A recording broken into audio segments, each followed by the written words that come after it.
వారణాసికి రావటానికి bus stand ఉంది. ఇదే వారణాసి బస్ స్టాండ్. చాలా శుభ్రంగా ఉంది. ఇకపోతే వారణాసి జంక్షన్, అదే వారణాసి రైల్వే స్టేషన్, నిత్యం జనం విపరీతంగా ఉన్నారు. నాకైతే బొంబాయి, ఢిల్లీ, కలకట్టాలు గుర్తొచ్చే. నిలబడ్డానికి కూడా చోట్లేదు. ఆటోలన్నీ హై స్పీడ్. మొత్తానికి ఏదోలాగా 2 కిలోమీటర్ల దూరంలో, అంటే గుడికి 2 కిలోమీటర్ల దూరంలో ఒక హోటల్ బుక్ చేసుకున్నాను. హోటల్స్ ఏవి కూడా ఆన్లైన్ చేయలేదండి. ఎందుకంటే బుక్ చేసిన హోటల్ని గుర్తుపట్టడం తల ప్రాణం తోకానికి వస్తుందని 2 కిలోమీటర్ల డిస్టెన్స్ గుడికి ఉంటుండగానే వీధుల నుంచి నడుచుకుంటూ వస్తే ఈ హోటల్ కనిపించింది. ఇదే మెట్లు ఎక్కుతున్నాను. ఈ హోటల్ పేరు శాంతి ఇన్. మీరు చూసే ఉంటారు. దాదాపు ఒక 1000 హోటల్స్ ఉంటాయి. అందరూ ఒకే రకమైన సర్వీస్ ఇస్తారు. వీళ్ళది బాగుంటుంది, వాడిది బాగోదని అయితే లేదు. మన అదృష్టం ఆ రోజుకి. నాకు 1500కి డీలక్స్ ఏసీ రూమ్ ఇచ్చారు. సో నేనైతే హ్యాపీ. నేను ప్రజెంట్ అంటే ఏ హోటల్ని నేను పర్సనల్గా సజెస్ట్ చేయనండి. ఎందుకంటే ఒక్కొక్కసారి ఒక్కొక్కలాగా ఉంటాయి ఎక్స్పీరియన్స్లు అక్కడ. ఈ హోటల్ శాంతి ఇన్ అన్నది నాకు కొంచెం బాగానే ఉంది. సో ఫ్రెష్ అప్ అయిపోయాను, చక్కగా బయటకు వచ్చేసాను. ఇంకా మరి ఎక్కువ టైం వేస్ట్ చేయకుండా డైరెక్ట్గా కాశీ టెంపుల్కి వెళ్ళిపోదాం నిర్ణయించుకున్నాను.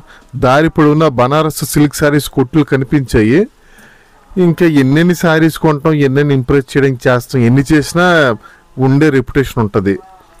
సో ఈ వారణాసి ప్రపంచంలోని one of the oldest inhabited city అంటే జీవించబడి ఉన్నటువంటి నగరాలలో ప్రపంచంలోనే అతి పురాతనమైన నగరమే ఈ వారణాసి నగరం. దీన్ని 3 పేర్లతో పిలుస్తారు. ఒకటి వారణాసి, ఇంకొకటి బనారస్, మూడోది కాశీ. మూడిటికి 3 రకాలుగా పేర్లు వచ్చాయి. కాశీ అని ఎందుకంటారంటే, ఈ కాశీ అన్న పదం, ఒక నిమిషం అండి, దీని గురించి చెప్పాలి. ఏంటి, గేట్ నెంబర్ 4 నుంచి వెళ్తే దర్శనం కొంచెం వేగవంతంగా జరుగుతుంది. ఇందాక నేను చూపించిన ఆర్చ్ ఉంది కదా, ఆ ఆర్చ్ ద్వారా లోపలికి వస్తే ఈ చిన్న చిన్న వీధుల నుంచి మీరు లోపలికి వెళ్తారనమాట. అన్ని వీధులే, అడుగడుగున చీటింగ్ కూడా ఉంది. కొంచెం జాగ్రత్తగా వెళ్ళాలి. సో అది మీరు చూసుకోండి ఎలా వెళ్ళాలన్నది. ఇది కొంచెం ఫేమస్. అక్కడ కొండల్లోని చాయ్ అది ఇస్తారు. ఇది డమరకం. బాగా ఓవర్ డెవలప్డ్ అయింది, ఓవర్ టూరిజం అయిపోయింది. పాతకాలపు పద్ధతిలో మంచి ఆవరణ, ఆ వాతావరణం అంతా ఇప్పుడు లేదు. ఎందుకంటే కార్పొరేట్ హోటల్స్, రెస్టారెంట్స్ చాలా ఎక్కువ వచ్చాయి. నాలాగా ఎవరైనా పాతదనాన్ని ఇష్టపడాలి, ఆ టైప్ ఆఫ్ ఆలోచనలు ఉంటే మాత్రం సినిమాల్లో చూసుకోవడమే. ఒకప్పుడు కాశీ ఎలాగుండేదని. ఇప్పుడు ఎలాగుందంటే మంచి మంచి అపార్ట్మెంట్లు, బిల్డింగ్ల మధ్యలో గుడి ఉన్నట్టుగా ఉంది. చాలా ఆర్టిఫిషియాలిటీ అన్నట్టుగా అయిపోయింది.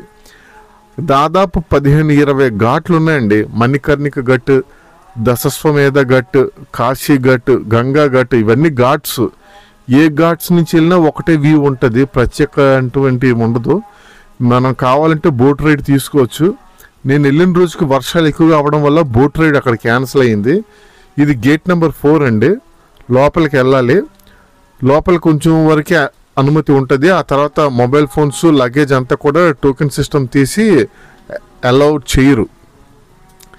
గీతా ప్రెస్ గోరఖ్పూర్లో బాగా ఫేమస్. అంటే సాంస్క్రిట్కి సంబంధించిన ఎక్కువ పుస్తకాలు ప్రచురించే సంస్థ అది ఒకప్పుడు. ఇదే గుడి ఆవరణ అన్నమాట ఇదంతా.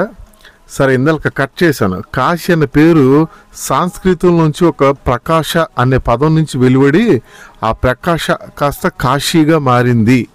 ప్రకాశ అంటే షైనింగ్, అంటే ప్రకాశవంతమైనది అని అర్థం. ఇకపోతే బనారస్ అన్న పేరు ఇంగ్లీష్ వాళ్ళు పెట్టారు. వాళ్ళు వారణాసి అని పిలవలేక బనారస్గా మారింది. ఇక వారణాసి అని ఎందుకు వచ్చిందంటే, మీరు చూస్తున్న ఈ గంగా నదిలోని 2 నదులు కలుస్తాయి, లోకల్గా పుట్టినవి. అయ్యిందంటే వరుణ, అసి.